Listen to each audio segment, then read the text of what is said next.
Huwag mo naman ako daanin sa pagkakomedyante mo. Uy! Announcement guys, another car, another day. So ngayong araw, merong artistang pupunta dito sa showroom para magbenta ng SUV. Guys, comedian to. And also, member din siya ng Bubble Gang. Sigurado ako kilala niyo kung sino to. Kaya tara, samahan niyo ako. Oh my goodness, Hakim! Grabe, Hakim ah. Kuya Beto, guys, si Amazing Beto nga pala, siya yung magbebenta sa atin ng SUV. Oo nga, guys, baka nalilito ko kasi nasa Hakim ha. Huwag naman. Hakim! Yes! Naku meron akong ipapacheck sa'yo. Kasi yung kaibigan ko, ang daming kotse. Sobrang daming kotse. Ngayon, sobrang siyang nahihiya.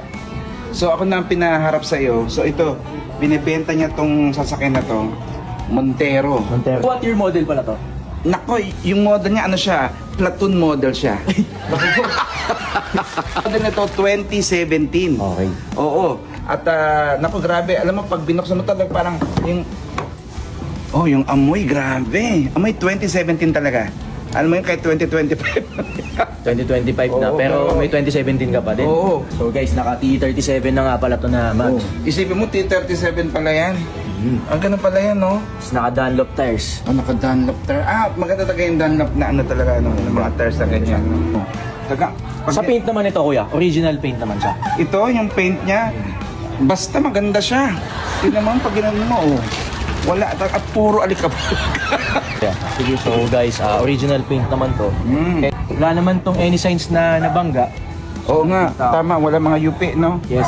Sorry. Medyo kinakabahan yung kaibigan ko kung baka may makitang hindi ka nais-nais si Hakim. So sa exterior, Kuya Betong, wala naman ako masasabi. Wala ka naman makita, yes, no? Yes, yes. Sa exterior. Sariwa naman siya. Sariwa naman siya, parang lumpia lang yun, no? Talagang sariwang mga kaibigan. Mileage ito, kuya, ilan? Mileage, parang okay naman yung mileage niya. Yeah, guys, mileage ito 46,000. 46,000? Yes, yes. Na talaga doon. Actually, 47 nga sana ako pero 46 lang pala. Isipin mo, abonado pa pala ako dapat. Oh. Kuya, all stock naman to. Yes, oo. All original yan. Okay po. Okay na okay yan. Yun pala yan, no? So, okay pa naman po siya. Normal naman po na black yan kasi po diesel engine. Ano po bang brand ng battery yan? Hindi naman po ever ready yan. Ay, Energizer yata? Energizer yung baterya? Hindi, so, syempre mga kaibigan, dumaka na tayo sa exciting part. Syempre, Hakim, sa anumang klaseng transaksyonnes, importante, yung presyo. Diba? Yes, yes. Para malinaw. So, okay naman to. Na-check ko naman lahat, everything. Exterior, interior, engine, everything. Boss, okay naman. Wala naman akong mapinta sa unit mo, quiz. Magkano mo pala bebenta to? Tawagan ko lang nga sandali. Hello? Yes, kausap ko lang si Hakim. Oo. Andito na kami. Sorry, medyo choppy ka. Hello? Okay. I got it. According to my friend, hello? At saka baba mo na. Ay, binaba niya. 980. Patay tayo dyan. Medyo 980 kasi ang sabi niya. Tawagan ko ulit ha. Hello? Sige, I got it. 900 daw. 900? Patay tayo dyan, quiz. Hindi rin pwede 900. Huwag mo naman ako daanin sa pagkakomedyante mo, quiz. Hindi. Hakim, last price sabi, hindi pwede 900. Pwede daw na 890. Taos naman nun, quiz. Sana yung kikita pa naman sana.